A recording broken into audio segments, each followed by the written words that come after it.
Boa noite, minha gente boa. Deixa eu ver se está gravando. Tá saindo. Eu sou o CV Padilha. Eu queria conversar com vocês hoje sobre um assunto de odontologia, coisa rápida. Eu vou dividir em duas partes. Primeiro eu conto aqui a história, a introdução. Depois eu mostro os slides para entender melhor. Um caso clínico, só para mostrar aqui, para dar uma orientação de como é que pode ser resolvido certos problemas. Aqui no caso é a conservação de uma prótese fixa, uma ponte fixa. Eu estou chamando assim de ponte fixa para facilitar a coisa, porque é mais um monobloco. É um caso que apareceu, onde 3 elementos esplintados, ou seja, 3 elementos juntos, formando um bloco, um monobloco chamado. Eu chamo de ponte fixa, porque é uma prótese fixa, vamos dizer, para simplificar a coisa. Mas neste caso estava aparecendo muito assim o colo cirúrgico, ou seja, lá no caso inferior esquerdo, nem mercado inferior esquerda, no lado esquerdo inferior do paciente, no caso aqui, estava aparecendo muito naquela região que se diz colo do dente, ou seja, que fica no limite entre a coroa e a raiz, chama-se colo do dente, o limite anatômico, né? Mas aí, conforme vai passando o tempo, vai descendo a gengiva, ou vai subindo, conforme o caso, se for superior, né? Aí vai aparecendo aquela parte do colo anatômico, essa parte aí que fica aparecendo, a gente chama de colo cirúrgico, aquela parte que fica exposta. E aquilo já estava incomodando o cliente, porque ficava com a língua batendo no bordo de uma ponte fixa de metalocerâmica. Uma ponte fixa de metalocerâmica.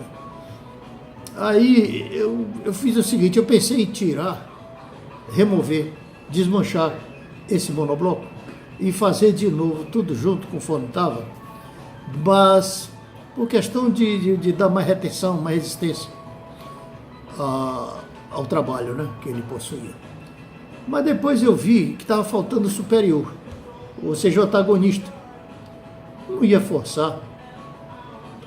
Eu resolvi separar aquele último dente inferior, ou seja, o segundo, o 37, ou seja, o segundo molar inferior esquerdo, e fiz uma outra coroa, uma prótese unitária chamada, uma coroa apenas. Mas nesse caso eu fiz de porcelana sem metal, ou seja, fiz uma coroa de cerâmica metal free, quer dizer, sem metal, porque na metal cerâmica, primeiro se faz um coping, ou seja, uma capinha sobre o canto coronário, onde está o dente, o preparo do dente, para fazer a prótese fixa, faz aquele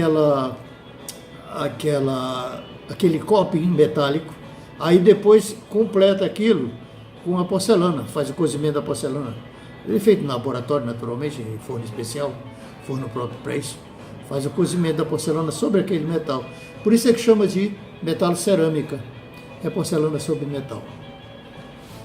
E fica uma coisa resistente, que antigamente não existia. Podia fazer só na frente, só nos anteriores, porque senão quebrava, não aguentava a carga de pressão, de compressão, no caso. Ainda mais se fosse cisalhamento, ou seja, deslizando uma parte sobre outra, aí era mais fácil de fraturar mesmo a porcelana pura, naquele tempo. Mas depois foi aperfeiçoado com o tempo, o material, as porcelanas, os materiais de prótese, a técnica e outros bichos mais. É normal, isso aí é evolução. Bem, então o que nós fizemos? Nós desmanchamos a coroa, do último dente, do 37, ou seja, do segundo molar inferior esquerdo, desmanchamos com a broca, sem estar puxando, batendo, porque podia quebrar, podia estar muito fraco. Aí, o que nós fizemos? Nós alisamos aquela parte onde nós cortamos do proximal, do dente proximal, o outro que fica encostado, onde era tudo junto, alisamos aquela parte e fizemos uma coroa provisória. Mas primeiro nós fizemos o quê? Uma moldagem à base de borracha com material de uma silicona por adição, que é que dá uma melhor estabilidade dimensional, e mandamos para o laboratório. Antigamente eu ficava virando bicho, só 24 horas, fazendo só tudo, vai coisa de doido. Agora a gente vai dividindo, que é a possibilidade de dividir o trabalho, fazer assim em conjunto com o laboratório. É para isso é que tem laboratório próprio para odontologia, de prótese. E aí conversa naturalmente com o que vai fazer, o técnico, para o pessoal tomar cuidado naturalmente para fazer certos detalhes. Senão é feito aí no meio do pessoal e acaba dando zebra como dá mesmo. Não resolve os problemas que a gente quer às vezes. Certos detalhes, né? Bom, mas por que nós fizemos isso? Para evitar estar com o negócio de enxerto, de implante, onde está faltando dente, no superior, no caso. Eu vou mostrar até em fotografia por que eu fiz isso. E até radiografia, que eu tenho radiografia digital guardada. Fazer isso aí e mostrar no outro vídeo. Bom, então, por que eu evitei isso? Para não estar com enxerto. Senão a gente vai estar colocando enxerto que pode ser da mesma pessoa. Ou seja, pode ser um halógeno, um tipo de enxerto halógeno, porque tem vários tipos de enxerto, né?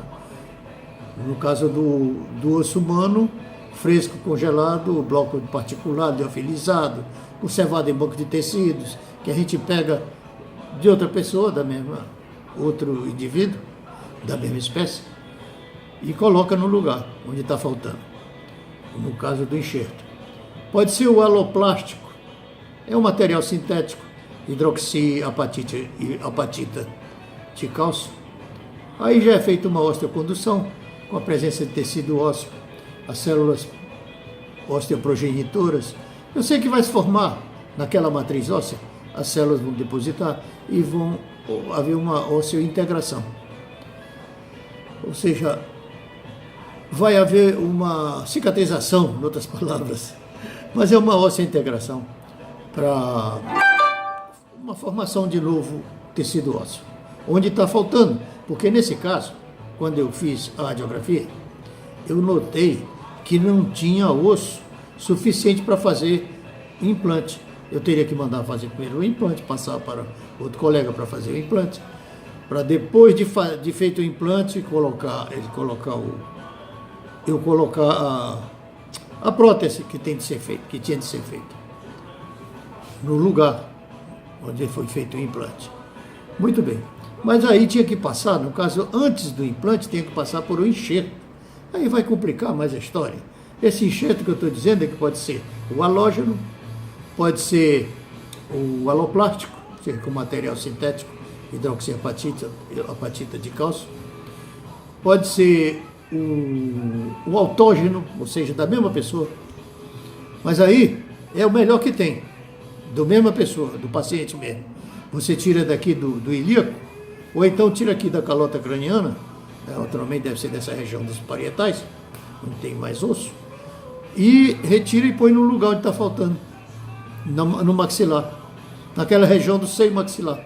Ou seja, faz um levantamento do assoalho do seio maxilar, que é para ter espaço, para você colocar o implante. Senão, como é que vai botar o implante? Tem que ter espaço para ele. Senão ele fica dentro do seio maxilar. Aí não dá, não é muito legal não. Tem que ter osso suficiente para segurar o implante. E atualmente esse implante ele é feito com uma técnica que foi Breno Marker. É um médico lá da Suíça. Ele estava fazendo uns estudos sobre enxerto e resolveu fazer esse implante para odontologia. E deu certo. Porque antes disso tinha outros. Tinha os implantes em forma de... Tem vários tipos. Em forma de lâmina. Tinha os implantes agulha, de Pierre Cialon, já foi feito lá na França. Já há muito tempo atrás, né? Saiu um curso sobre implante agulha, com as agulhas de tântalo. Era um que não era tão, como se diz, a intervenção não era tão grande, cruento como certos tipos de implantes que foram feitos também naquela época, que dependia de uma série de coisas, de material, de laboratório, para fazer direito a armação, então não era parafusado, era por justa posição. Mas era um traumatismo granado. Tinha que fazer com anestesia geral. É doido. Bom, moral da história. Foi feito os implantes de Brennemarker. E depois que Brennemarker fez, é aquela história. Quando um não faz, ninguém faz. Quando um faz, todo mundo faz. Aí começou a aparecer vários tipos de desenhos assim de implantes, em forma de parafuso, para colocar os dentes. Foi quando veio a osseointegração, foi estudada pelo Brennemarker, lá na Suíça. Ele até mudou para o Brasil. Aí, dessa parte de odontologia, deu um avanço grande, viu? Essa parte do implante. Porque tinha outros, como eu disse, outros tipos de implante, que uns davam certo, outros não, outros mais antigos ainda, mais cruentos ainda. Uma cirurgia que ficava dependendo de laboratório para fazer o desenho daquele cromo cobalto próprio para colocar os dentes depois, a dentadura implantada. Isso é tudo para evitar a dentadura normal, ou seja, a prótese total. Conhecido como prótese total é a prótese de dentadura, em outras palavras.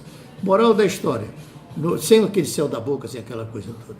Mas aí tem vários tipos, né, de trabalho para fazer isso. E nós procuramos o mais fácil. No caso aqui, o mais simples, no momento, é desse de Brennemarker, viu? Em forma assim de parafuso. Bom, moral da história, pode fazer uma série de trabalhos sobre isso, de prótese, sobre esses implantes. Bom, então tem aqueles implantes também que dependem dos enxertos, quando não tem osso suficiente, como nesse caso que me apareceu, está faltando no seio maxilar muito extenso. Aí tem uma apófise alveolar muito pequena, diminuta. Antigamente chamavam apófise alveolar, agora já mudou a nomenclatura, processos alveolares. Coisa, mas aí tem que acompanhar a nomenclatura. Mudando, a gente vai acompanhando também. Bom, então tem o tal desse enxerto também, que é retirado de outra espécie diferente, bovina, por exemplo. Mas aí aconteceu, tem gente que é contra, porque diz que tem a EEB, ou seja, essa encefalite espongiforme bovina, a doença da vaca louca. Mas felizmente no Brasil nunca teve isso, viu? Nunca teve isso, até agora não. Não sei se é porque foi muito bem feito o trabalho de esterilização, liofilizado, não teve problema até hoje. E continua sendo feito. Mas o ideal mesmo é do autógeno, ou seja, do mesmo indivíduo. Blocos ósseos autógenos na maxila. Para esses maxilares atróficos, ou seja, que não tem osso suficiente.